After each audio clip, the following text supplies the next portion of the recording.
I just can't help myself, man. I can't stop talking about this Sixers team. They lose at home on a buzzer beater to the Brooklyn Nets.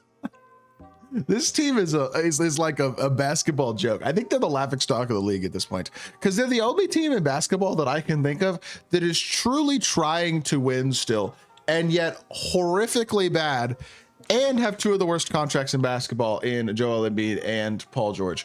Embiid is very, very, very, very clearly not the same player this season. And I don't want to make light of his injuries because I think those are a shame. But the fact that he hasn't been playing basketball at all in the last 2 months is baffling to me. Why has he seen a basketball court since he got hurt again on Christmas? I don't get it. His knee had swelling issues and now he's back again. But he said a couple weeks ago he thinks he's going to need surgery in the offseason. Why is he not getting the surgery now?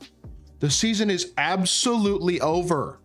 They've lost 7 games in a row. They just lost to a bad Nets team. I mean, look, I mean no disrespect to this team, but they started Killian Hayes. He played 27 minutes. Like, Zaire Williams is playing 30 minutes.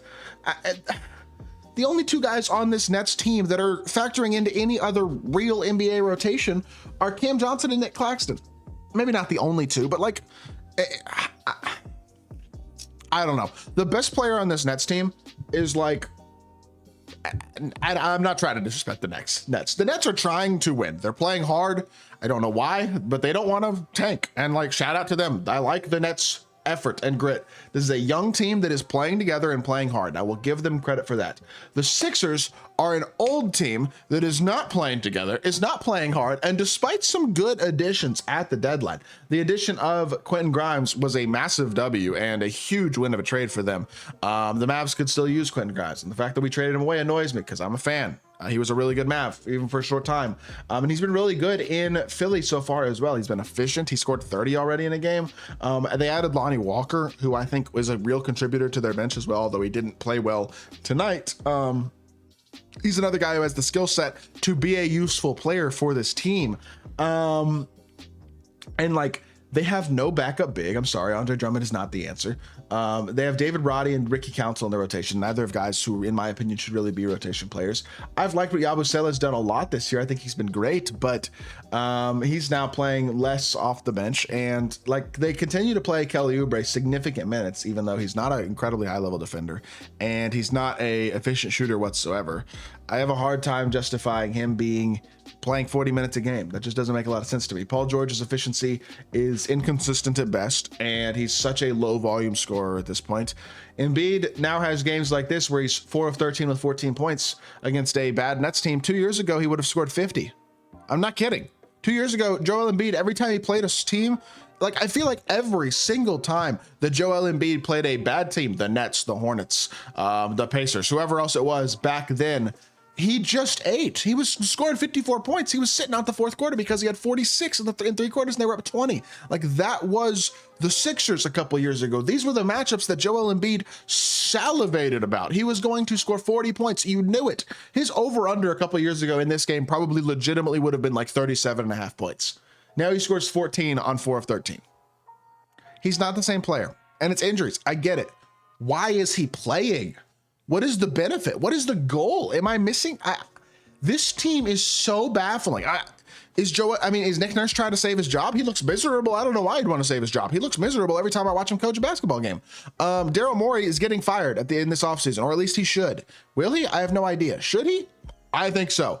Not a fan of the Daryl Morey decisions in a lot of ways that he's made. This addition of Paul George was a terrible idea. It just was. It was a terrible decision. This is a team that just doesn't make a lot of sense. They really don't. I don't get the goal of trying to continue to win games, in all honesty. I truly don't even understand why they're trying to still win games.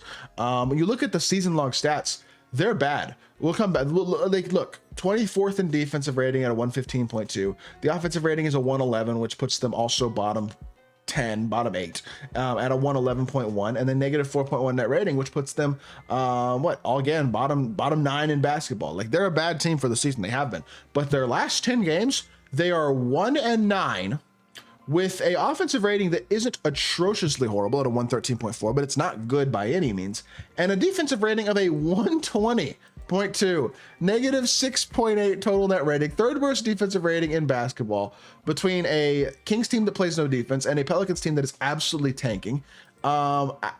look, their net rating in the last few games, they're bottom 6 team in basketball. And the standings defend it. They're bottom 7, 8, 9 in every single category. That's a bottom 6 team.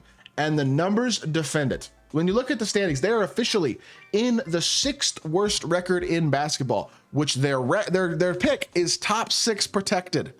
Why would you not? Embiid's out for the season. Paul George is out for the season. Oh, Tyrese Maxey. We're worried about his hamstring. He's going to miss a month. Like,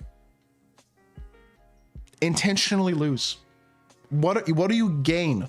What do you benefit by keeping these dudes playing? Where, yeah, they're playing horrible right now. They're losing basketball games, which is a W, but eventually they're going to start to win some, probably. Like, when you put Tyrese Maxey and Joel Embiid out there on a court on a night-to-night basis, even if it's not the same Joel Embiid, eventually you're going to win some games. Why jeopardize an opportunity at a top 6 pick when you are this bad of a basketball team? I mean, as of right now, if you can find a way to get a top 6 pick, they have a chance to add an impact player to their team, which, like, right now, a top 6 pick would be a 45% chance. That's like a decent spot to be, but they also have a 29% chance at 7, or 30% chance at 7, a 20.5% chance at 8, at which point any of these picks, more than 50% chance, is going to transfer to OKC. It does them no good at all to be above Brooklyn, be above Chicago, be above Portland in the standings. If they win some games and pass 1 or 2 of these teams, they're putting themselves at a higher risk now of not being an option for a top 6 pick. And if they can lose some games and fall below Toronto, then all of a sudden you're looking at a much higher percentage chance. You're looking at an even better chance at a top 6 pick, and your chance of not getting a top 6 pick goes down to about 35%, which is a much better place to be. It benefits them at this point to intentionally lose. As much as you don't want to see that from an NBA team, when you have a top 6 protected pick and it's going to transfer to OKC otherwise, and you are this bad of a team, you need that injection of young talent. Because here's the honest truth, y'all. If they can get into next season adding another impact rotation guy through the draft, have Embiid shut down now, get him surgery if he needs it so that he has plenty of time to recover and ramp up. Try to figure out if you can turn Paul George into a useful player, and if you can't, maybe you just eat the loss and trade him. Tyrese Maxey, great player. You keep hoping that he continues to improve. And then, I mean, look, you got Grimes, you got Yabusele. I liked the Jared Butler addition. You'll get Jared McCain back next season. Maybe you try to re-sign Yabusele. They have Lonnie Walker signed for next year as well. Like, there's a lot of things there that I'm just like, you have the opportunity to have a good rotation next year that you can add a really good player back in Jared McCain and potentially another impact rotation guy from the draft.